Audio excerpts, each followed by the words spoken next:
வாங்க.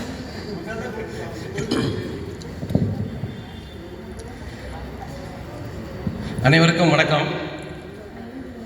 அதாவது சார், சில பேர் போன மாதமே சொன்னேன், சில பேர் ஒரு வித்தியாசமான செயல் செய்வாங்க. ஏன் இப்படி செய்கிறேன்னு கேட்டால் அதுக்கு வித்தியாசமான காரணம் சொல்லுவாங்க.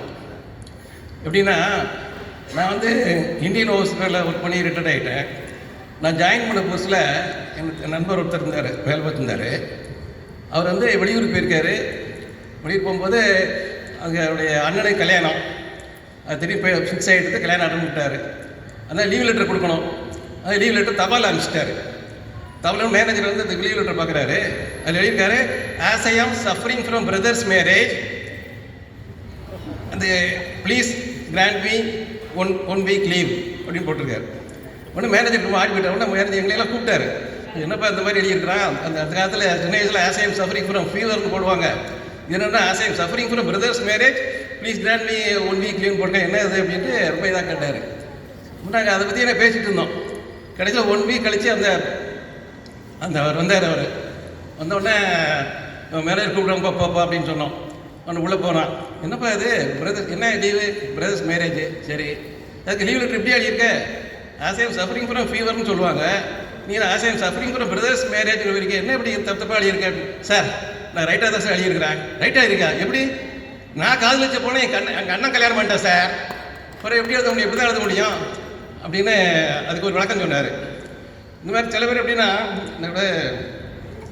நம்ம பேசுகிற வார்த்தையிலேருந்து ஒரு ஏதாவது அதை பிடிச்சிக்கிட்டு ஒரு நம்மளை கலாய்ச்சிருவாங்க. ஜாக்கிரதையாக பேசணும். எப்படின்னா, ஒரு தடவை இதுக்கு வரும்போது ஒரு மேரேஜ் இன்விடேஷன் கொடுக்குறதுக்கு ஒரு ஃப்ரெண்டு வந்தார். சரி, மேரேஜ் இன்விடேஷன் கண்டிப்பாக வந்துருக்கு சார் மேரேஜுக்கு அப்படின்னாரு. சரி அப்படின்னு, எப்போ கல்யாணம் அப்படின்னா தேதியெலாம் சொன்னார், முகூர்த்தெல்லாம் சொன்னார்.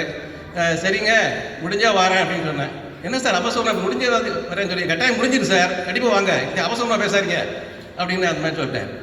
அது மாதிரி வந்து அவரோட பொங்கல் டயத்தில் நான் வீட்டில் இருக்கும்போது ஒருத்தர் வந்து கடன் கேட்க வந்தான். ஏன் கடன் கொடுங்க அப்படின்னா, ஒன்று நான் இல்லைன்னு சொல்லியிருக்கணும். சரி, நான் இல்லைப்பா அப்படின்னேன். சொல்லிட்டு சார் கண்டிப்பாக கடன் ஏதாவது அவசரமாக கொடுங்க சார் அப்படின்னா, நான் வந்து சார் நானே செத்து சுண்ணாம்பாகிட்டு இருக்கேன், நீ ஏன்ட்ட வந்து கடன் கேட்குறீ அப்படின்னா, ஐயோ சுண்ணாம்பாவது கொடுங்க சார், வீட்டுக்கு வெளியடிக்க அப்படின்ட்டான். அதுலேருந்து அந்த வார்த்தை எடுத்தான். சரி, இந்த அப்படின்னா இன்னும் வெளியில் போயிட்டு டயர்டாக வந்துட்டு இருந்தேன். வீட்டுக்கு வந்தேன். வீட்டுக்கு வந்தோடனே என் மனைவி சொன்னால், வாஷிங் மிஷினில் துணியெல்லாம் போட்டிருக்கு, அது காய போடுங்க அப்படின்னா. நான் சொன்னேன், எடி என் தலைவலி பொறுக்க முடியலடி அப்படின்னேன். தலைவலி எதுக்கு பொறுக்க போகிறீங்க, துணி தானே காயப்பட சொன்னேன் அப்படின்ட்டா. அவள் அது பொறுக்க முடியலன்னு சொல்லிட்டு அந்த வார்த்தையை அது காணி பண்ணிட்டா. அந்த மாதிரி ஒருவோட அப்படி தான். நான் வந்து ஆஃபீஸு கிளம்பிட்டு இருக்கும்போது திடீர்னு கெஸ்ட்டு வந்துட்டாங்க. கெஸ்ட்டு வந்த பிறகு கொஞ்சம் லேட் ஆகிட்டுது. இதோட பேசிட்டு வந்தபோது கொஞ்சம் ஆஃபீஸுக்கு லேட்டாக போனேன். ஒன்று மேனேஜர் கேட்டார், என்ன லேட்டு அப்படின்னு கேட்டார். இந்த விருந்தாளி வந்துட்டாங்க, கிளம்பும்போது விருந்தாளிங்க வந்துட்டாங்க, கொஞ்சம் நேரம் ஆகிடுது அப்படின்னேன். விருந்தாளிங்க வந்துட்டாங்க, கொஞ்சம் நேரம் ஆகிடுதுங்க. விருந்தாளிங்க எதுக்கு கொஞ்சிட்டு இருக்கீங்க, வந்துட்டு வாங்கன்னு சொல்லிட்டு வர வேண்டியதானே நீங்கள், அவங்களுமே கொஞ்சுவீங்களா நீங்கள் அப்படின்னு அது வேறு இது பண்ணிட்டாரு. என்னது அப்படின்னா, நம்ம வந்து பேசும்போது கொஞ்சம் பார்த்து பேசணும். அப்படி நான் வந்து ஒருத்தர் ஃப்ரெண்டை பேசிட்டு இருக்கும்போது இந்த கண் பார்வையை பற்றி கண்ணாடிலாம் போடணும் அப்படின்னு சொல்லி பேசிகிட்டு இருந்தோம். அப்போ நான் சொன்னேன், நான் படிக்கும்போது கண்ணாடி போடுவேன், நீங்கள் அப்படின்னேன். நீங்கள் படுக்கும்போது நான் எடுத்து கண்ணாடி போடணும் அப்படின்ட்டார் அவர். அந்த மாதிரி இது இருக்குது. இந்த மாதிரி வந்து நம்ம பேசுகிற வார்த்தையிலேருந்தே நம்ம காயின் பண்ணி அதை ஜோக் எடுத்துருவாங்க.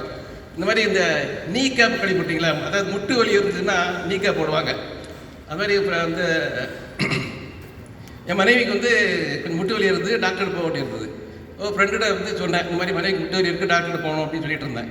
ஒன்று மறுநாள் ஃபோன் பண்ணி கேட்டான், என் மனைவிக்கு முட்டு வலின்னு சொன்னியே, டாக்டருக்கு போனியே, என்ன ஆச்சு அப்படின்னு கேட்டேன். ஒன்றும் இல்லை, அது சாதாரண பிரச்சனை தான், அது நீ கேப் போட்டால் சரியாக போயிடும் அப்படின்ட்டாரு. நான் கேப் போட்டால் அவன் மனைவிக்கு எப்படி சரியாக போக முடியும்னா, அவன் நீ கேப்பை வந்து அப்படி மாட்டிக்கிட்டான். இந்த மாதிரி நம்ம வார்த்தைகள், நம்ம பேசுகிற வார்த்தைகளே இருந்தே காயின் பண்ணி இப்போ கலாய்ச்சிருந்தாங்க. அது பேசும்போது கொஞ்சம் ஜாக்கிரதையாக பேசணும் அப்படின்ட்டு. வாய்ப்புக்கு நன்றி. நாங்கள் அந்த மாதிரி லீவ் லெட்டர்லாம் நிறைய உண்டு.